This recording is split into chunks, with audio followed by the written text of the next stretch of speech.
کلام لپاره به بلنه ورکوم ډېر ګران مشر تکړه مشر اقبال حسین افکار صاحب ته چې هغوی راشي او خپل کلام زموږ سره شریکي. اقبال حسین افکار صاحب. اعوذ بالله من الشیطان الرجیم بسم الله الرحمن الرحیم. د ټولو له مخه اواز ملکنډ ټولو ملګرو په خصوصیت سره ناموس خان ناموس صاحب، اقبال سجید اداس، صادق امین دي ته په دې دومره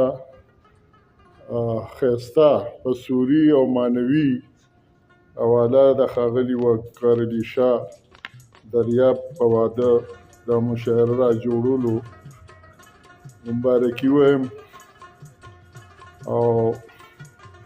دې نه وروستو ښاغلي وقار علي شاه دریاب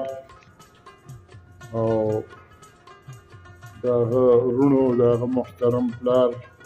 د کورنۍ ټولو غړو ته د خپلې خوا د خپلې کورنۍ له طرفه وقار داسې دی لکه زما کشر ورور زما ټوله کورنۍ پېژني، نو ورته مبارکي وایم د خپل طرفه د خپلې کورنۍ له طرفه او وقار علي شاه ته او د هغه وروڼو ته د هغه محترم پلار او د هغې ټولې کورنۍ ته. اواز ملکنډ چې دی نو دې کې دې سره زمونږ دغه دلته خبره وشوه دا ملګري بس دي یو مهرباني ده چېرته بهتاب صاحب یو دغه کړی دي او ما سره ډېره مینه کوي ټول ملګري، نو دا زمونږ د محترم ساحل صاحب او په سټیج زمونږ ناسته ملګري تاسو کې زمونږ چې کوم ملګري دي دا ټول نو دا د دې هغه پښتنه مینه ده. او نن که مونږ د ژوند په کوم سټیج ولاړ یو نو دا د ساحل صاحب په څېر د مشرانو او د دې ملګرو او په دې کې بیا دوه ملګري یو اقبال سجید اداس خصوصا او وقار علي شاه وقار چې دي په اسلام آباد کې بالکل د یو دوه وروڼو په څېر دي تل چې دي ته ما پروګرامونو او سب کار حواله کړی دی ډېر په راستۍ کړی دی. الله دې دې ژوندي او سلامت لري. بس مختلف څیزونو نه بس ووایم موږ سره خو داسې پته نه وه. یو غزل څو شعرونه دي. تصور د ښکلاګانو غرڅنی دی، تصور د ښکلاګانو غرڅنی دی، محبت پسې دې ښار کې لیونی دی. او یاد دې یاد کړمه جانانه توره شپه کې، یاد دې یاد کړمه جانانه توره شپه کې، په زخمونو د زړګي مې پسرلی دی.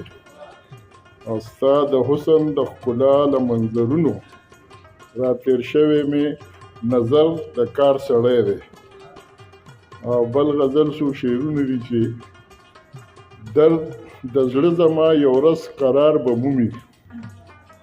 درد د زړه زما یو ورځ قرار به مومي، ترېنه ورک چې په دې شپو کې یار به مومي. او ستا د ظلم غر که هر څومره هم لوړ دی، حوصله زما د هسکه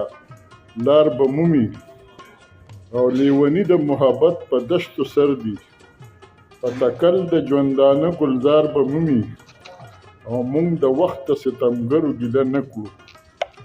مونږ د وخت د ستمګرو ګیله نه کړو، که ژرنده هم د پلار ده وار به مومي. او مونږ د وخت د ستمګرو ګیله نه کړو، که ژرنده هم د پلار د وار به مومي. او د مودو نه د الفت دا روایت دی چې د ګل خوا له ورځي نو خار به مومي. مملکت به د حسن ړنګ جوړنګ شي، مملکت به د حسن ړنګ جوړنګ شي، غږ زمونږ د بېوسۍ فشار به مومي. او لیوني چې د ښکلا مینې وفا دي، لیونی چې د ښکلا مینې وفا دي بختور په نصیب وړ یو افکار به دي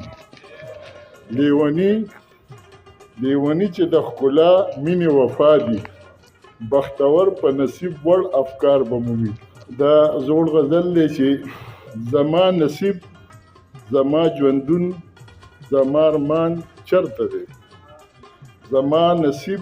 زما ژوندون زما ارمان چرته دی زما سپرلی زما ګل ګل زما جانان چرته دی ډېر په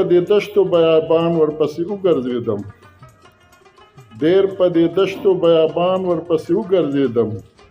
زما د خوب پر هر زړګي درمان چرته دی او چا نه تپوس چا نه پوښتنه چا ته غږ وکړمه کلی د مړو ښاریه شوله ګزران چرته دی او زه لیونی ګرځم خپل شلېدلی ګریوان لاس رمه هغه خلوص هغه جذبه هغه دوران چرته دی او